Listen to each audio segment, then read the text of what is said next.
The moment he heard the soft, trembling sigh, something inside Ethan Miller froze. It was the kind of sound a person makes when they are trying not to break, quiet, controlled, but filled with a weight so heavy it echoed. He had been standing in the checkout line of a small grocery store on a gray Wednesday afternoon, tired from work, ready to pick up a few essentials before collecting his son from daycare. But that sound, coming from the young woman in front of him, pulled him out of his routine like a hand gripping his heart. When she opened her wallet, Ethan noticed the way her fingers shook, the way she held her breath as though hoping the money inside would magically multiply. There were only a few crumpled bills, not enough, not even close. And as she tried to rearrange them, as if wishing the numbers would change, Ethan saw something he recognized too well: quiet desperation. If you believe in kindness, second chances, and compassion that can change someone's life, please like, comment, share, and subscribe. These stories only grow because of you. Standing behind her, Ethan noticed more details. Her sweatshirt worn down at the sleeves, her backpack with a broken zipper, the groceries in her arms, milk, eggs, bread, nothing unnecessary, nothing extra. Essentials, survival items. His heart clenched. He had been here once, not long ago, when his ex-wife left him and their little boy Isaac. Life had become a storm of unpaid bills, skipped meals, and long nights wondering how he would make it to the next morning. He knew the feeling of counting dollars and praying. He knew the loneliness of pretending everything was fine. The girl, who looked no older than 19 or 20, quietly placed the items on the counter. The cashier scanned them without noticing her distress. Ethan watched as she mentally calculated, her lips tightening with every beep of the scanner. Then the total flashed on the screen, and for a moment, she just stared at it as if her body forgot how to move. She opened her wallet again, not because she had more money, but because she didn't know what else to do. Then she swallowed, her throat visibly tightening, and whispered something, so soft even Ethan couldn't hear. But he understood anyway. She was short, too short. When she finally spoke louder, her voice cracked. She said she only needed the bread and the milk, not the eggs. She could put those back, or maybe the milk. The cashier asked which item she wanted removed, but she just stood there, frozen, unsure, embarrassed. Ethan's chest felt tight as he watched the pain shadow her face. It reminded him of the nights he sat in his car counting coins for baby formula, feeling like the world was silently watching him fail. He couldn't stay silent.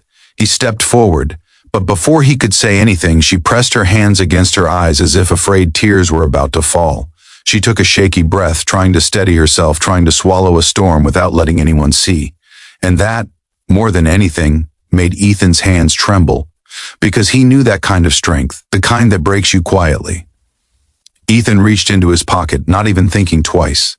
He gently placed a folded 20 on the counter. She startled, turning quickly toward him. Her eyes were tired, red at the edges, but wide with alarm, confusion, and a flicker of pride fighting to stay alive.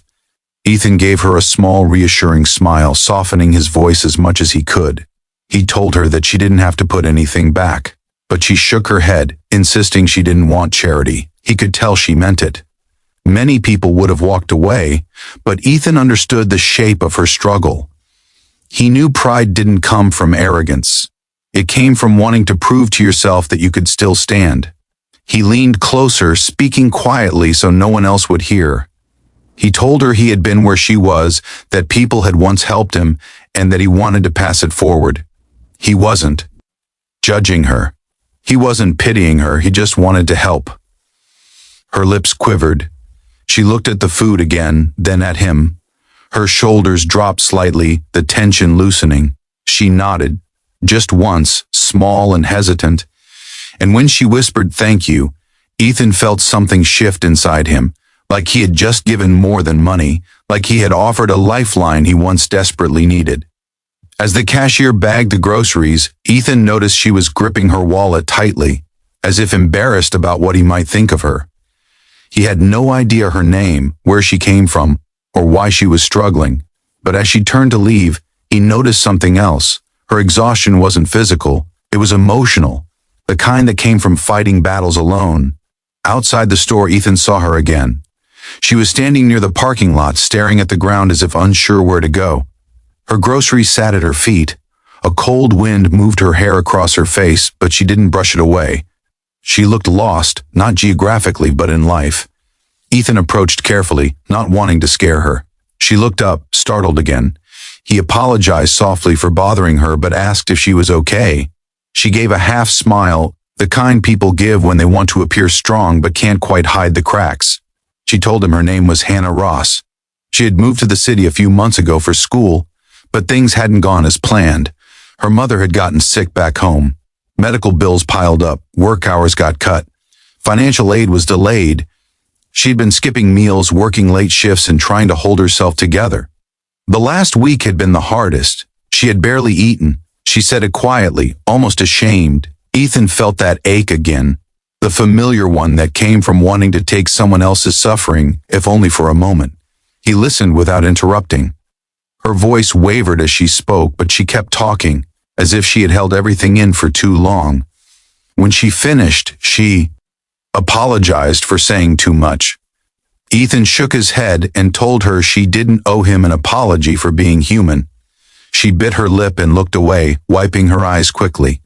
A long silence followed, broken only by the sound of cars passing and a grocery cart rattling across pavement. Ethan wanted to help her more, but he didn't know how she would feel about it. Then something unexpected happened. She asked him why he helped her. The question wasn't accusatory, it was deeply sincere. Ethan took a moment before answering, because he wanted to be honest.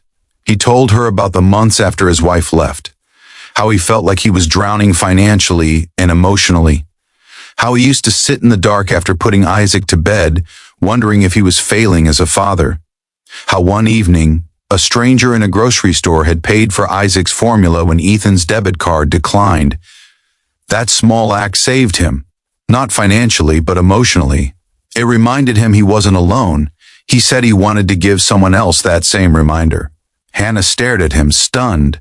For a moment, the pain in her eyes softened into something else. Hope. Ethan offered her a ride home, seeing that she didn't have a car. She hesitated but eventually accepted when she realized the bus wasn't coming for another hour. On the drive, she talked a little more. About her dreams, her fears, the way life had blindsided her. Ethan shared pieces of his own story, but not in a heavy way, just enough to show her that broken seasons didn't last forever. When he dropped her at her small apartment building, she thanked him again, clutching the grocery bag like it was the first good thing that had happened to her in a long time. Ethan wished her well, told her she was stronger than she knew, and drove away believing he had done something meaningful. But that wasn't the end. A week later, Ethan returned to the same store after work. As he walked to the checkout counter, he noticed someone organizing a display of canned goods. It was Hannah. She was wearing the store uniform, her hair tied back in a neat ponytail, her face brighter than he remembered. She looked healthier, calmer. When she saw him, her eyes widened with surprise and gratitude. She hurried over, smiling shyly. She said she had gotten the job 2 days after he helped her. The store manager had remembered her from before, and when she came back with confidence to apply, he hired her on the spot. She said she felt like everything had started turning slowly upward after that moment, like his kindness had been the push she desperately needed. Then, in a voice soft but steady, she said something Ethan would never forget. "You didn't just pay for groceries. You helped me believe in myself, again." Ethan felt a lump in his throat. He didn't know what to say. For a moment, he just stood there, overwhelmed. In helping her, he realized something unexpected. He had healed a part of himself, too. The part that once felt weak. The part that doubted he was a good father. The part that still carried old wounds. Hannah asked if she could meet his son someday, saying she wanted to thank the little boy who had unknowingly inspired the kindness that helped her. Ethan smiled and said maybe someday, not out of hesitation, but out of respect for the delicate beauty of what was happening. 2 lives crossing at just the right moment. Over the next months, Hannah flourished. She got more work hours, found better stability, and returned to school part-time. She started volunteering on weekends, saying she wanted to give back the way someone once gave to her.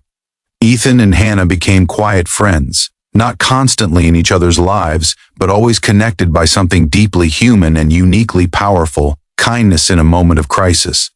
But the moment Ethan knew everything had come full circle was the day he saw Hannah outside the store talking to a stranger, a mother with a toddler on her hip and panic in her eyes as she searched her wallet. Hannah placed a gentle hand on the woman's arm and offered to pay for her groceries. Ethan watched from a distance, shaken by the beauty of it. The cycle had continued. The kindness he once received had passed through him, to her, and now to someone else. And he realized something profound. One act of compassion doesn't end with the person you help. It ripples, it grows, it becomes a chain of miracles. If this story touched your heart, please like, comment, share, and subscribe. Your support helps spread more stories of hope and humanity. Before the ending, please comment, kindness matters. Hannah's life didn't become perfect overnight. Neither did Ethan's. But both carried something they didn't have before, proof that a simple act could change the direction of a life. And in a world filled with noise and rushing and worry, they discovered that sometimes the quietest moments, the ones no one else notices, are the ones that change everything. In the end, Hannah found stability, strength, and a renewed belief in herself. Ethan found healing, purpose, and a reminder that even broken seasons can lead to beautiful ones. And somewhere between struggle and hope, between fear and opportunity, two strangers reminded each other that goodness still lives in ordinary places, like a grocery store aisle, on an afternoon no one expected to matter. And that is how a single dad, shaken by the silent pain of a girl struggling to pay for bread and milk, unknowingly changed a life, and had his own changed in return.